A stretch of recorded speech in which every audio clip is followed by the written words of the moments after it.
théâtre rime avec subvention, donc c'est pourquoi on ne peut pas mettre le théâtre et les autres arts dans le même fonds.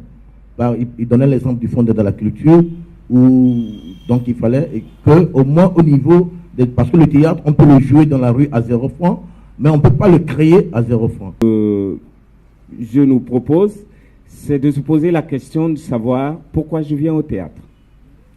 Et si la réponse est tout de suite, je viens pour devenir riche, je vous conseille tout de suite d'en sortir, tout de suite, de ne même pas essayer. Même si la réponse est pour vivre, ne serait-ce que convenablement, vous devez savoir que c'est très, très, très difficile. Les enjeux, ça veut dire qu'à un moment donné, on ne mesure pas le fait qu'il faut investir avant de demander retour sur investissement. On n'investit pas et on attend à gagner en plus. En résumé, je dirais que le problème de la diffusion, c'est qu'il faut d'abord de l'investissement, comme on l'a dit.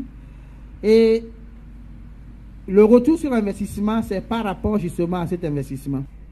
Les enjeux de la société ont changé aujourd'hui.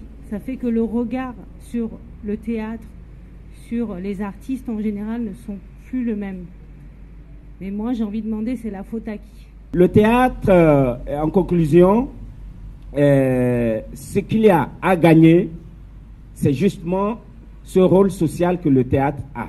Là, ça englobe tout le monde. Je gagne en tant qu'artiste. Je suis fier de servir à quelque chose à la société. La société est fière aussi de m'accueillir en termes d'éducation ou voilà. Mais en retour, sincèrement, financièrement, je peux être déficitaire, mais de façon pédagogique ou artistique, je peux être excédentaire. La génération, il y en a eu plusieurs quand même, de comédiens qui ont précédé celle d'aujourd'hui, avaient beaucoup donné, avaient donné de leur personne, et pour beaucoup, ça a marché. Et qui ont fini par prendre la route de l'exil. Alors, je me demande si ce n'est pas les infrastructures qui ont changé, s'il n'y avait pas des infrastructures hier qui ont disparu aujourd'hui, au point où la réussite dans ce métier est devenue presque impossible. Testacène, c'est un projet qui voudrait bien questionner l'écriture dramatique contemporaine des jeunes auteurs dramatiques ouest-africains. Le projet voudrait s'inscrire dans un travail de plateau, c'est-à-dire un auteur écrit son texte, il envoie un fragment à une équipe qui étudie, sélectionne le texte, le propose à un metteur en scène qui est d'accord d'accompagner le travail.